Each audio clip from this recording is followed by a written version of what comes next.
देखिए, भगवान राम को हिंदू धर्म मानने वाले लोग भगवान राम की पूजा करते हैं और भगवान राम की गुरु आपके विश्वामित्र जी, तो गुरु गोविंद दो खड़े काके लागो पाए, बलिहारी गुरु आपने गोविंद दियो बताए। तो गुरु की भी देश में प्रदेश में चर्चा होनी चाहिए। तो गाजीपुर का नाम बदल करके विश्वामित्र नगर रखने के लिए पत्र एक मुख्यमंत्री को दिया। दूसरा पत्र है जो देश को गुलाम होने से, देश की एकता अखंडता को, देश के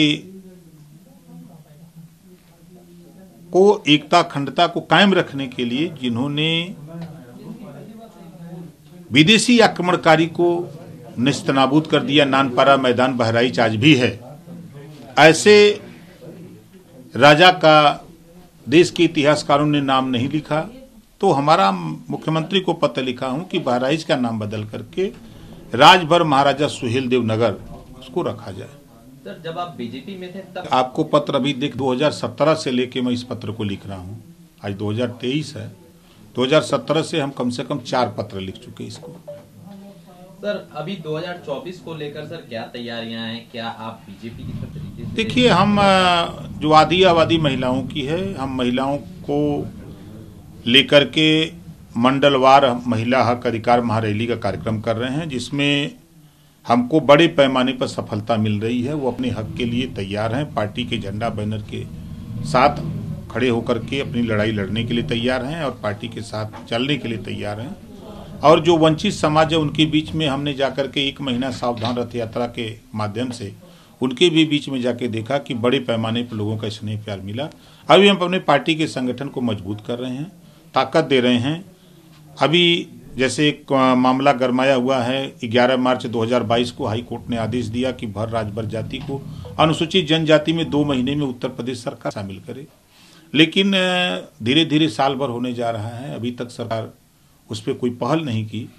मैं विधानसभा में भी इस बात को उठाया, हर मीटिंगों में इस बात को कहता हूं, और जल्द ही इन्वेस्टर समिट खत्म होने के तुरंत बाद ही मैं इस बात को लेकर मुख्यमंत्री से फिर मिलूंगा कि भाई ये प्रस्ताव आप दिल्ली भेजो, फिर ताकि दिल्ली चुनाव के पहले दबाव बने कि भाई इसको लागू किया जाए। तो प्रयास हमारा यही है। आपके पत्र लिखने पर समाज को करीब आ रहा है और राजभर जी भी कंपनी बन के काम कर रहे हैं। जब अखिलेश यादव जी गुलदस्ता भेंट करने जाते हैं तब कौन सी टीम बनते हैं?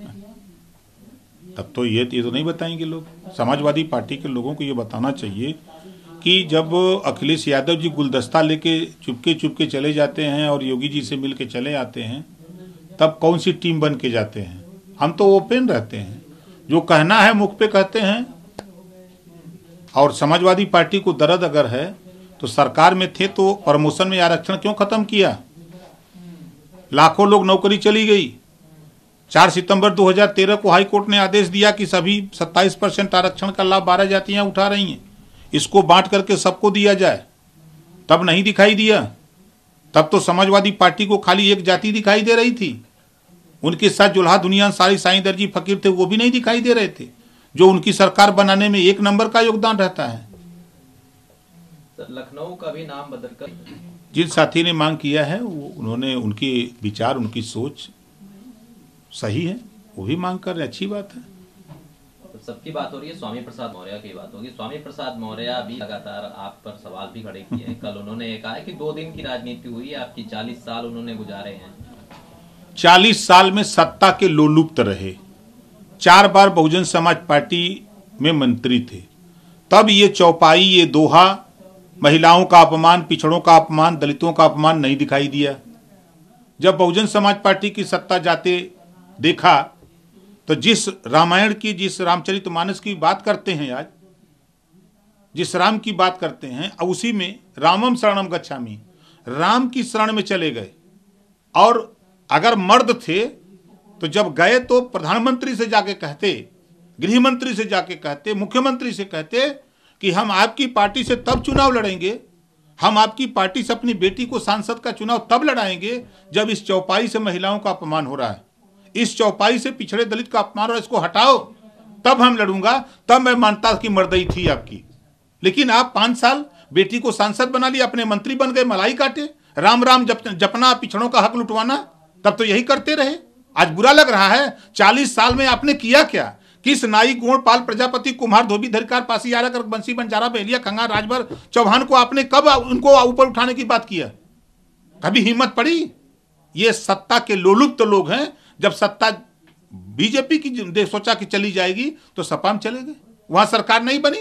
उन्होंने प्रधानमंत्री और राष्ट्रपति को पत्र भी लिखा है और इन चौपाइयों को, कई चौपाइयां हैं जिन्हें हटाने की बात कही है। मैं फिर कह रहा हूं, जब ये प्रधानमंत्री से मिले, रामम शरणम गच्छामी में हुए, भारतीय जनता पार्टी ज्वाइन किए, तब इनको इस चौपाई को लेकर के प्रधानमंत्री से क्यों नहीं मिले? उस समय तो मिले तो खाली टिकट वाला लौकत रहा कि बेटी को टिकट खाली मिल जाए, हमको टिकट मिल जाए, हम मंत्री बन जाए।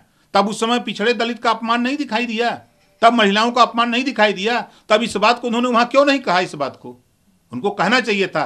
पत्र लिखने से नहीं मतलब है, जब आप मिले तो आपने क्यों नहीं कहा? सवाल ओम प्रकाश राजभर का है। आप 40 साल से राजनीति करते हो, लेकिन ओम प्रकाश राजभर 4 दिन की राजनीति में जो चीज कह रहा, अगर मेरी बात अगर गलत हो तो राजनीति छोड़ दूंगा। आप मिले, टिकट मांगे, खाली अपना मिले, आपने सिर्फ अपने मंत्री पद की बात किया, आपने महिलाओं के अपमान की बात, उस चौपाई की बात नहीं किया वहां।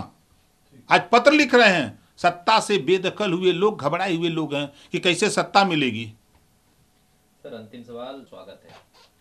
वो उनका विचार है, वो कह रहे हैं कि जो लोग आना चाहें वो जाएं। आपका क्या विचार है? अभी तो हम जो वंचित और शोषित लोग हैं, जो आधी आबादी है महिलाओं की, हम उन्हीं के बीच में उन संगठन का काम कर रहे हैं।